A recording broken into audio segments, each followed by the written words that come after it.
हर खबर पर नजर, सच, हिम्मत और जमीनी रिपोर्टिंग, देश, समाज और सत्य के लिए। एलपी न्यूज, आपकी आवाज।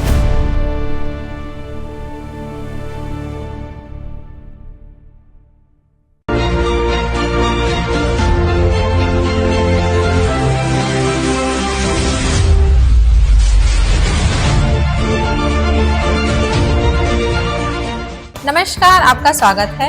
मैं रेशमा। 8PM न्यूज में हम देखेंगे दुर्ग जिले समेत देश विदेश की कुछ प्रमुख खबरें। आइए शुरू करते हैं पहले दुर्ग जिले की खबरों से।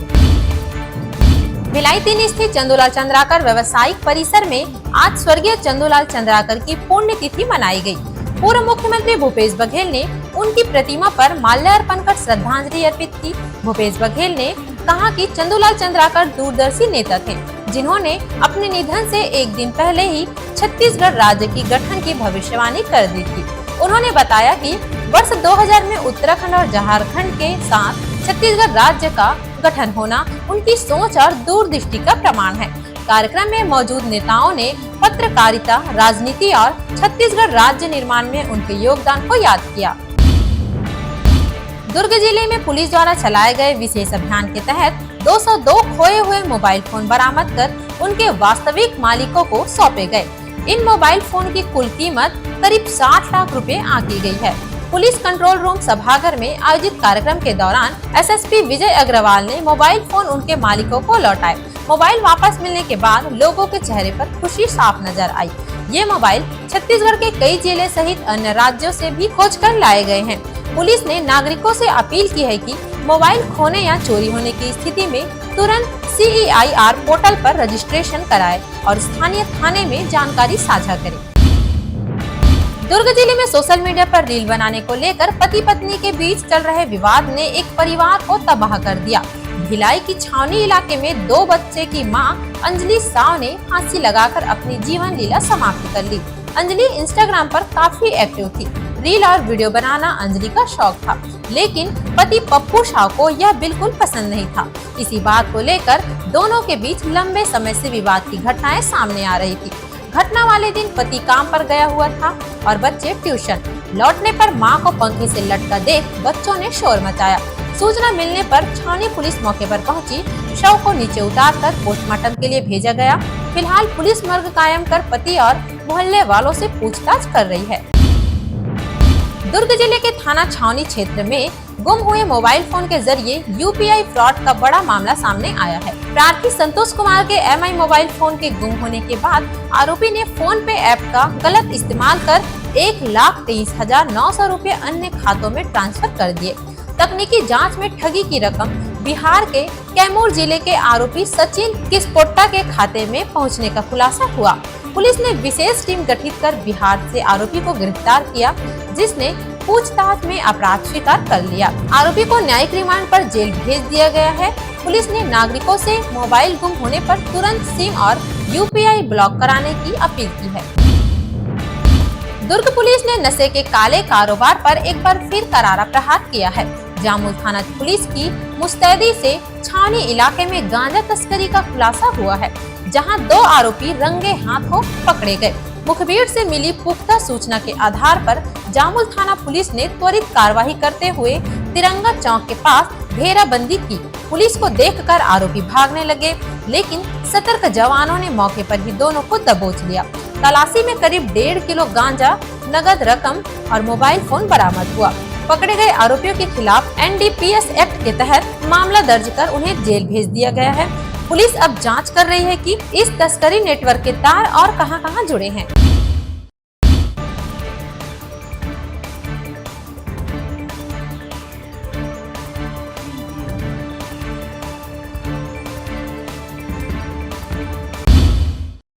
अब नजर डालते हैं प्रदेश की खबरों पर।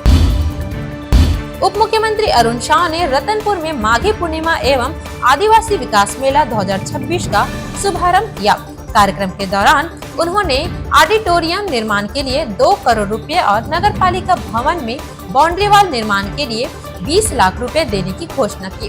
उप मुख्यमंत्री ने रतनपुर को पौराणिक और ऐतिहासिक नगरी बताते हुए इसके सर्वांगीण विकास की प्रतिबद्धता दोहराई। उन्होंने कहा कि प्रधानमंत्री नरेंद्र मोदी के नेतृत्व में धार्मिक स्थलों का कायाकल्प हो रहा है और मां महामाया की कृपा से रतनपुर को भी भव्य रूप दिया जाएगा। 2 फरवरी 1971 ईरान के रैमसर शहर में इतिहास रचा गया। दुनिया के देशों में पहली बार मिलकर आर्द्र भूमियों के संरक्षण के लिए एक अंतरराष्ट्रीय समझौते पर हस्ताक्षर किए, जिसे आज हम रामसर कन्वेंशन के नाम से जानते हैं।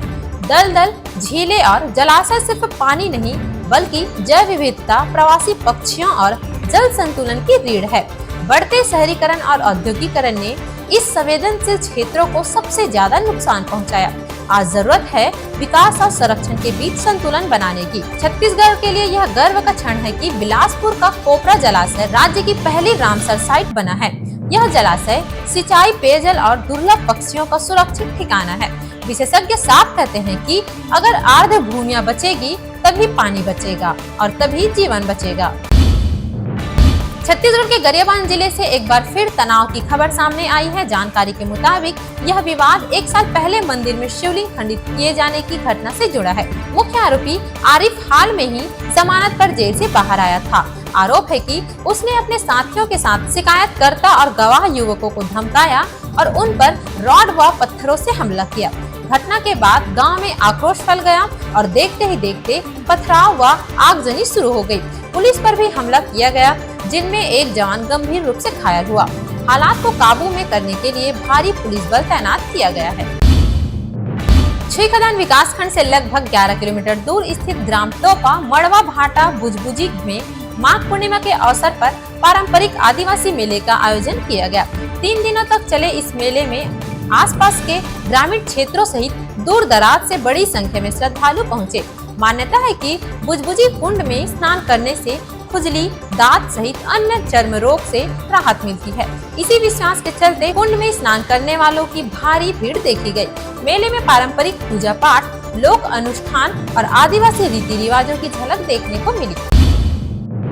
लगातार मिल रही शिकायतों के बाद रायगढ़ पुलिस ने शहर के पौष इलाके केलो बिहार इलाके में चल रहे देह व्यापार के अड्डे पर छापा मारा।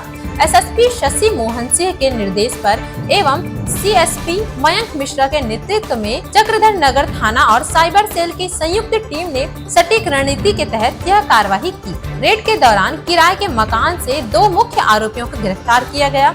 पुलिस ने मौके से आपत्तिजनक सामग्री और मोबाइल फोन भी बरामद किए गए हैं। पुलिस ने आरोपियों के खिलाफ अनैतिक देह व्यापार अधिनियम की धारा 3, 4 और 5 के तहत मामला दर्ज कर लिया है। पुलिस अब इस रैकेट से जुड़े अन्य लोगों की तलाश कर रही है।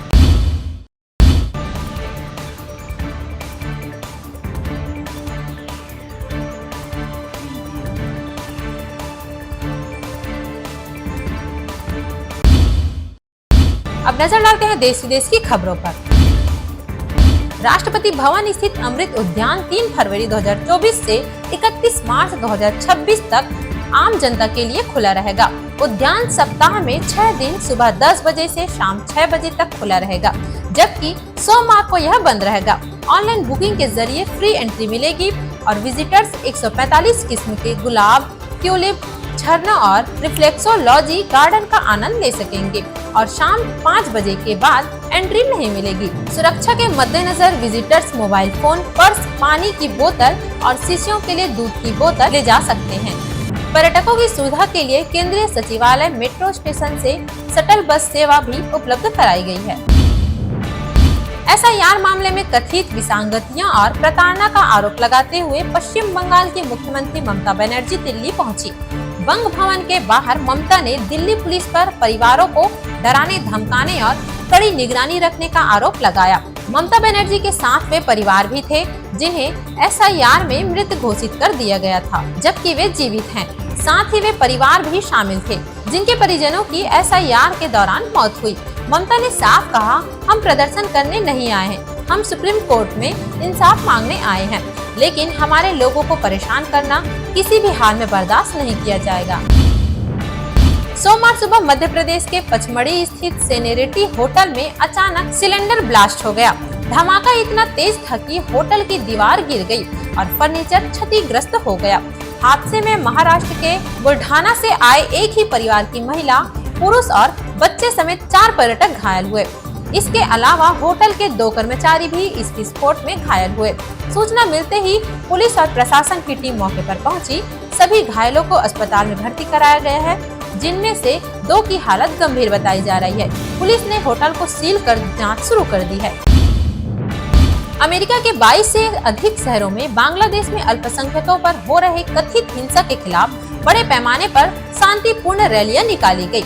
सबसे बड़ी रैली कैलिफोर्निया के आर्टेसिया में देखी गई, जहां सैकड़ों लोग सुबह सुबह मार्च में शामिल हुए। प्रदर्शनकारियों ने ओम शांति के नारे लगाए और इसे मानवीय अपील बताया। आयोजकों का कहना है कि ये रैलियां पूरी तरह कानून, शांतिपूर्ण और मानवाधिकार पर केंद्रित है। कई यहूदी और अन्य धार्मिक समुदाय की प्रतिनिधि भी एकजुटता दिखाने पहुंचे। वक्ताओं ने अंतर्राष्ट्रीय संस्थाओं से हस्तक्षेप और अल्पसंख्यकों की सुरक्षा सुनिश्चित करने की मांग की।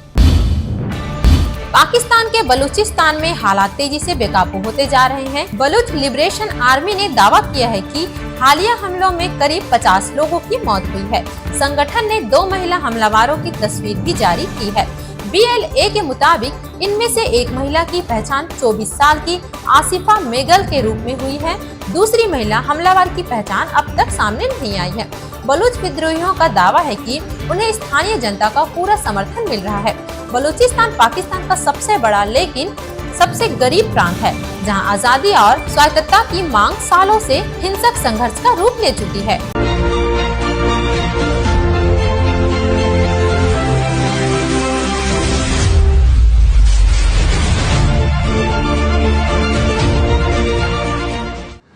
This program is sponsored by SR Hospital and Research Center. हर खबर पर नजर, सच, हिम्मत और जमीनी रिपोर्टिंग देश, समाज और सत्य के लिए। LP न्यूज, आपकी आवाज।